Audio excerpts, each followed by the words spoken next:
Pernah ngerasa nggak sih, kayaknya cara kita memandang keyakinan tuh lagi berubah banget?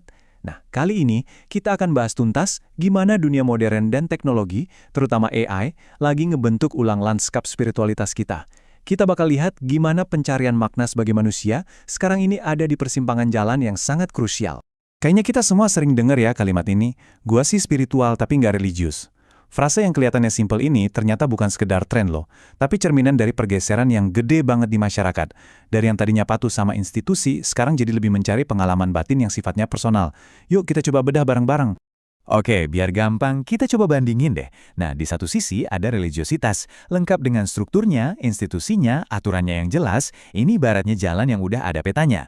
Terus di sisi lain ada spiritualitas, sebuah perjalanan pribadi yang jauh lebih bebas, fokusnya ke pengalaman batin, bukan ke dogma. Dan kita lihat, dunia modern ini makin mendorong banyak orang ke jalan yang kedua ini.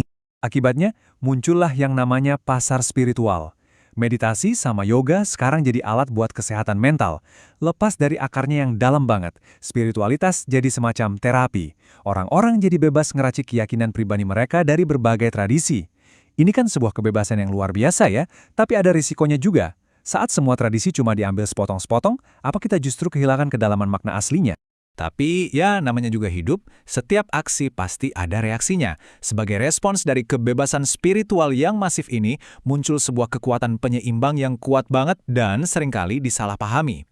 Nah, reaksi ini kita kenal sebagai fundamentalisme. Gerakan ini muncul di hampir semua agama besar, sebagai respons terhadap ketidakpastian zaman modern. Ini lebih dari sekedar konservatif ya. Ini adalah penolakan total terhadap kebebasan spiritual individu demi kepastian yang absolut dari kitab suci. Dalam dunia yang serba nggak pasti, kepatuhan yang kaku itu, ya terasa aman.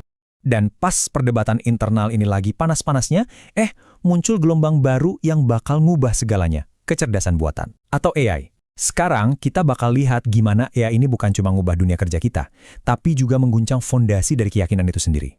Jadi, AI ini tuh lagi nguji 3 pilar utama keyakinan kita. Pertama, soal otoritas. Siapa sih yang berhak menafsirkan ajaran? Kedua, ritual. Gimana cara kita beribadah? Dan yang paling dalam nih, yang ketiga, makna kemanusiaan itu sendiri. Apa yang sebenarnya bikin kita ini spesial? Coba deh kita lihat bedanya. Otoritas manusia, kayak ulama atau pendeta, itu kan ngandelin kebijaksanaan dan intuisi. Sebuah proses yang lambat, penuh nuansa. Sebaliknya, AI bisa memproses ribuan kitab suci dalam hitungan detik buat ngasih jawaban yang logis dan konsisten. Ini jadi pertanyaan besar, kalau AI bisa nyediain data, terus peran kebijaksanaan manusia jadi di mana dong? Terus kita ngomongin ritual, aplikasi meditasi, kebaktian online, praktis banget kan? Tapi ada harganya.